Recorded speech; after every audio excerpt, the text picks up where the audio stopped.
welcome back.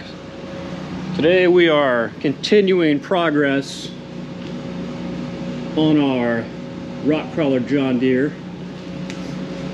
Last video we did not get to mounting our transmission or even really mocking up where the motor is going to go or our transfer case. So today, as you might be able to hear, we have a generator going so we can actually weld. That's kind of what was stopping us. So to start off, we're going to fill in our gaps here, get our frame welded, stiffen it up a little bit more. Once that's done, we're going to try to get the transmission mocked up at least, and yeah, we'll take it from there.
Riley's up. I caught my croc on fire. Probably my hair too. That Crocs on the shopper. A great work boot to wear. They are comfy. This is a lot better when we're not popping breakers. I'll just say that. So lean on the shot dog.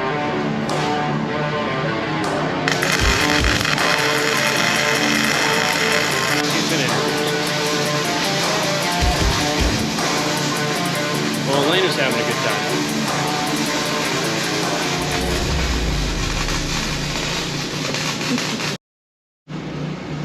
We're blaming the grease? Dude, the amount of fucking grease.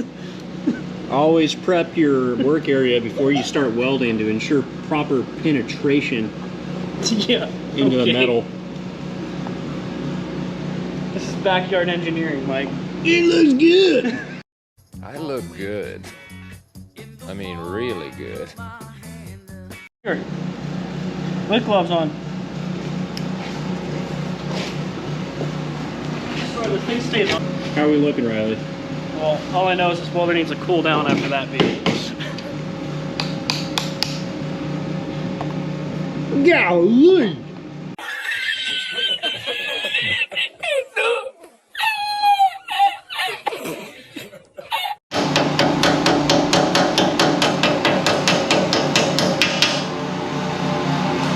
That'll hold.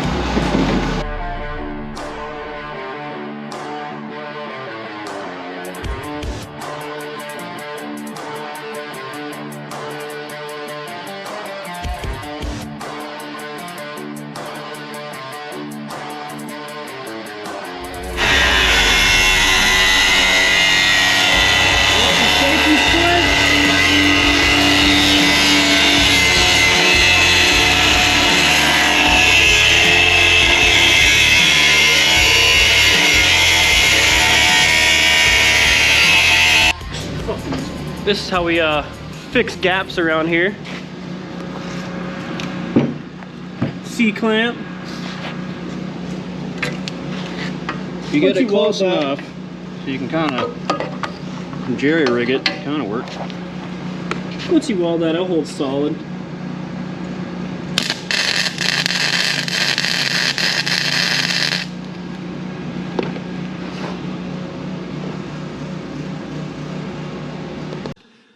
one beer, right? I had one beer. He just gets down the. Is that football?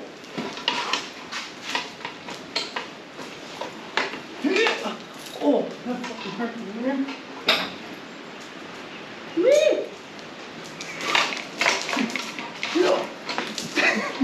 That works. Thanks, bud. What? I ain't gay.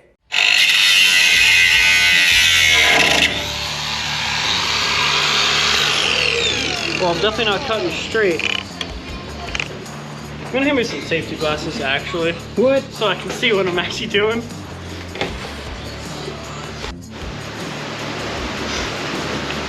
I'm gonna cut this off.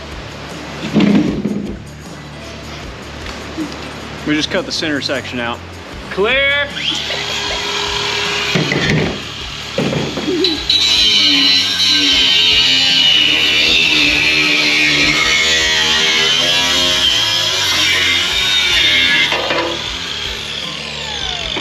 Always make sure you have your safety squints on. Yep.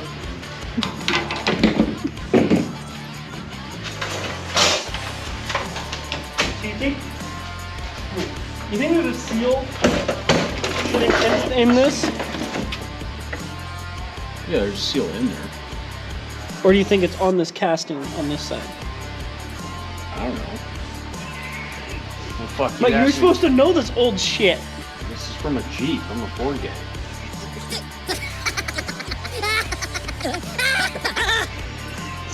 I guarantee you this thing can toss into your Ford. Or any Ford. This is like a T18, which they did have. So I don't know. I have an MP435. I don't know the fuck. There's a seal in there. It looks like it's been done before. With Red RTV, so this guy was a Chevy guy.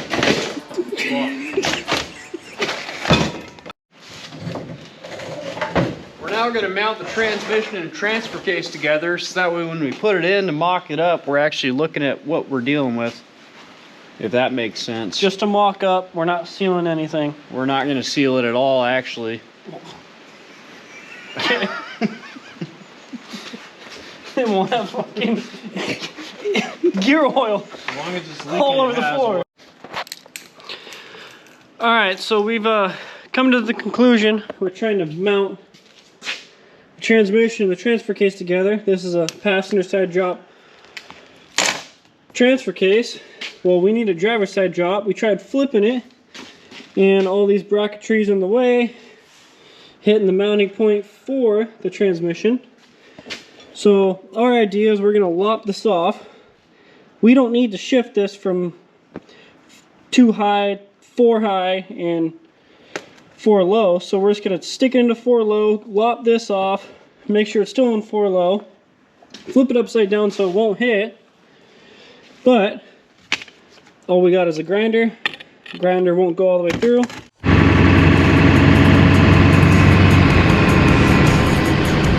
Where are we off to, Riley? We're off to the hardware store to go get some Sawzall blades. Why are we getting Sawzall blades? Well, we need to hack off some bracketry off the transfer case. What Riley's leaving out of that sentence is we have a transfer case that's meant for a passenger side drop out of a old Jeep, and we have a axle out of an XJ that's driver side drop. Now we tried to clock the transfer case,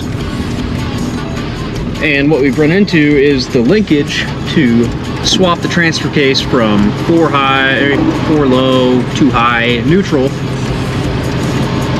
is hitting the transmission when we go to flip it. So that thing was sick. What we need now is that thing was also sick. We have put the transfer case in 4 low, and we're gonna lop off the linkage and all of the bracketry with the Sawzall blade, and it's just gonna stay in 4 low. And is that a dirtbag move? Yes, it is. But the tractor's gonna crawl.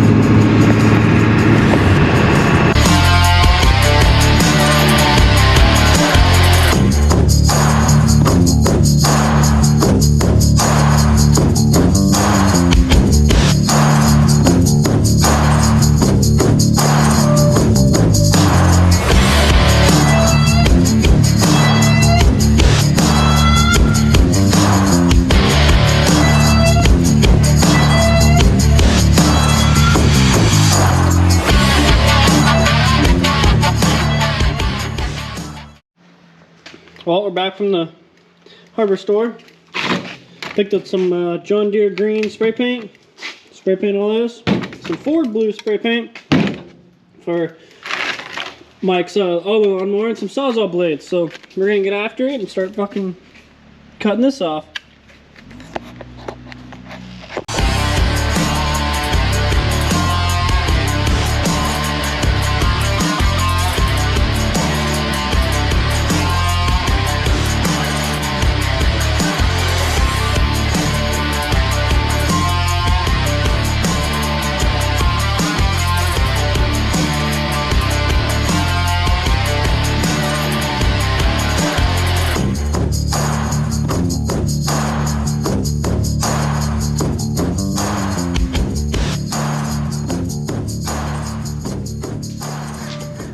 Update. As I stated in the truck, cut a big piece of bracket off from right here. These are your two shift linkages to get this thing 2 high, 4 low, neutral. These are now welded in place in 4 low, as far as we can tell. And now we're gonna try to mount this to the transmission. Probably gonna lop this off before we do that. Then once this is mounted, we'll try to mount it in here. Oh, and by the way, we found some spray paint. Make it look a little fresher. What do you call it, Mike? A suicide shifter? So on a motorcycle, like on a Harley, your suicide shifter will be to your left side. So our shifter is now to our left side because we cocked the transmission and the transfer case because we had to. So this is kind of a suicide shifter now, even though we're not on a bike. Our shifter is going to be here. We're going to be sitting here, shifter's going to be here. Not going to be a big deal because this thing's mainly going to go from first, and if you can find it, reverse. And it's never going to go more than 5 miles per hour, most likely. So now we got to cut all this out so we can fit the rear side of the T-case down. We cut out one of our supports that was holding our stretch of the frame together. We have to move it forward. And now the T-case is going to come out underneath and go to the driver's side of a vehicle to a front axle. Ideally. That's the plan anyways.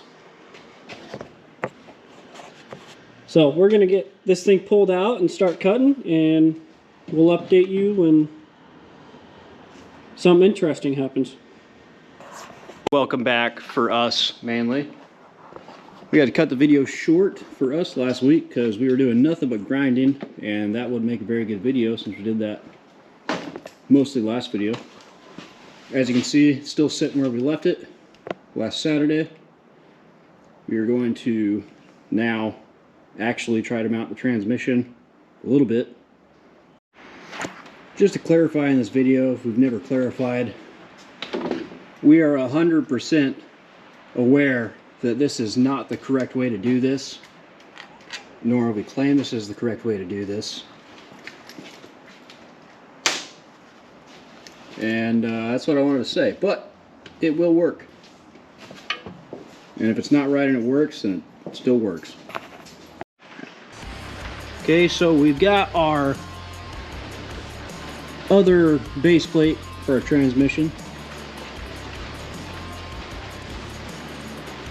put on with some bolts on, what we had laying around. We'll probably redo this one because there's not enough thread, but it's what we have.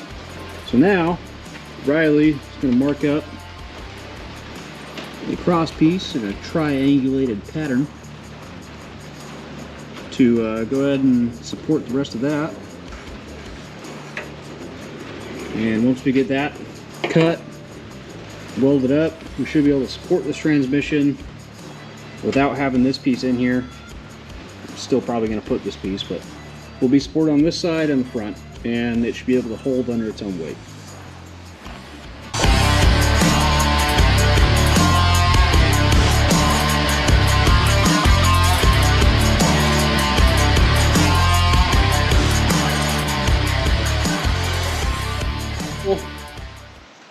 Got it off the table here,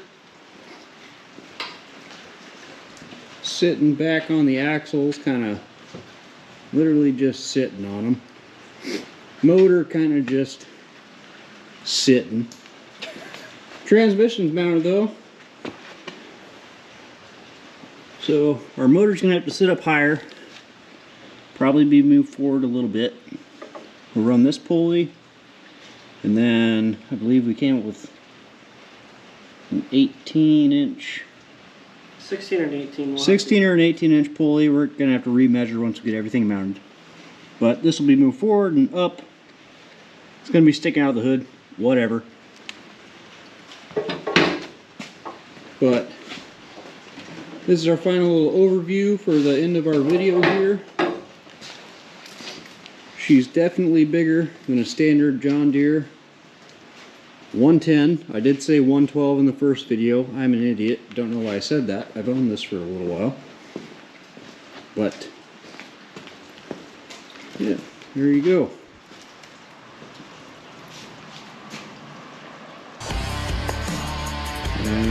See you next week.